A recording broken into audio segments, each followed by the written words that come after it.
Hello everyone. सो आज हम बात करने वाले हैं टोटल इंटरनल रिफ्लेक्शन टॉपिक की। ओके,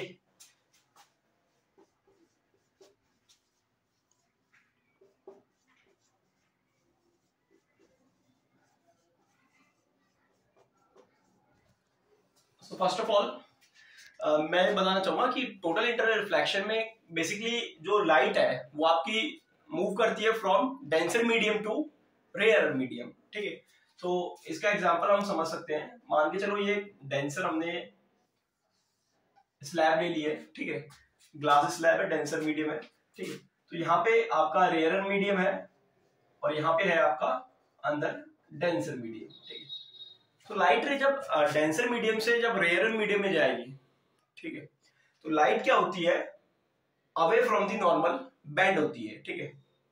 बट जैसे जैसे हम मान के चलिए लाइट इंसिडेंट एंगल ये फॉर्म करती है, ठीक है। नेक्स्ट हम लाइट का क्या करते हैं, इंसिडेंस एंगल को इंक्रीज करते हुए जा रहे हैं। ओके, फर्स्ट ऑफ ऑल जो इंसिडेंस एंगल है वो आपका थोड़ा सा स्मॉल है, फिर हमने थोड़ा सा उसको इंक्रीज कर दिया, फिर और ज्यादा इंक्रीज कर दिया, ठीक है। बट जब इंसिडेंस एंगल I1 था तो लाइट ने जो बेंडिंग हुई वो अवे फ्रॉम दी नॉर्मल हुई और वो आपका रिफ्रैक्शन एंगल बना R1, ठीक है। नेक्स्ट टाइम थोड़ा सा और ज्यादा बेंडिंग हुई लाइट में और रिफ्रैक्शन एंगल आपका बना R2। सो नेक्स्ट केस में जब I3 इंसिडेंस एंगल फॉर्म करते हैं तो लाइट में जो बेंडिंग होती है वो इतनी ज्यादा होती है कि वो अलोंग दी उसका जो रिफ्रैक्शन एंगल बनता है वो R3 वो आपका 90 डिग्री हो जाता है और along the interface is the layer which separate the denser and rare medium, ठीक है। तो इंटरफेस के अलोंग जो है ये लाइट मूव कर जाती है, रिफ्रैक्टेड लाइट, ठीक है। इसी फेनोमेना को हम क्या बोलते हैं, total internal reflection. Because actual में प्रोसेस क्या हो रहा था, रिफ्रैक्शन हो रहा था, बट हमने क्या किया, इंसिडेंस एंगल को इस वैल्यू तक इंक्रीज कर दिया कि उस लाइट रिफ्लेक्ट ना होने की बजाय वो अंदर ही रिफ्लेक्ट कर जाती है इन दी सेम मीडियम। ओके, और उस इंसिडेंस एंगल को हम बोलेंगे क्रिटिकल एंगल। ओके, तो इसकी डेफिनेशन लिख लेते हैं। The phenomenon of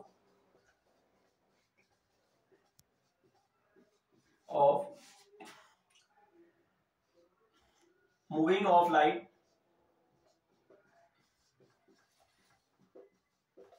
from denser to rarer, moving of light from denser to rarer medium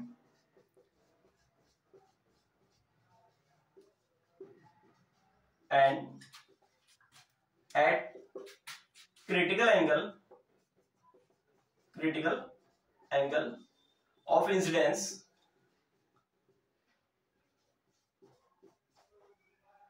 light refracts or bounce back in same medium,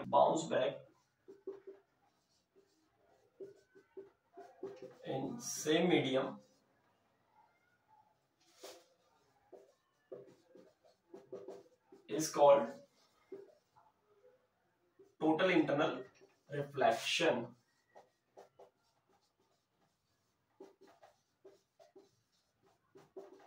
okay, so basically यहाँ पे होता क्या है कि जो I3 है ये आपका क्या है, क्रिटिकल एंगल है। इस क्रिटिकल एंगल पे जो इंसिडेंट जो आपकी रे फॉल कर रही है वो क्या करती है, वो कंप्लीटली इंटरफेस के अलोंग बेंड हो जाती है, ठीक है। बिकॉज जैसे जैसे हम इंसिडेंस एंगल बढ़ाएंगे जो आपका एंगल ऑफ रिफ्रैक्शन है वो भी इंक्रीज होता चला जाएगा, ठीक है। तो एक टाइम पे अगर C3 से और ज्यादा हम वैल्यू को इंक्रीज करते हैं तो लाइट क्या हो जाएगी, कंप्लीटली मीडियम के इनसाइड ही बाउंस बैक कर जाएगी, ठीक है। तो लाइट क्या कर रही है, बेसिकली उस जिस मीडियम से एग्जिट करना चाह रही थी उसी मीडियम में क्या कर जाती है, वापस एंटर कर जाती है। सो इस कंप्लीट फेनोमेना को हम बोलते हैं टोटल इंटरनल रिफ्लेक्शन, ठीक है। सो यहाँ पे जो एंगल आपका लिया जाता है I3, इसको बोलेंगे हम क्रिटिकल एंगल, जिसमें कि आपका जो लाइट है रिफ्लेक्ट होती है बाय दी 90 डिग्री, ठीक है। बट अगर हम क्रिटिकल एंगल से और ज्यादा वैल्यू इंसिडेंस एंगल की बढ़ाएंगे तो लाइट क्या होती चली जाएगी, कंप्लीटली इनसाइड आपकी रिफ्लेक्ट हो जाएगी, जिसको हम बोले TIR। तो यहाँ पे sine C equal to 1/μ। Okay, C यहाँ पे क्या है, क्रिटिकल एंगल है, म्यू इस डेंसर मीडियम का रिफ्रैक्टिव इंडेक्स है। Okay, refractive index of denser medium.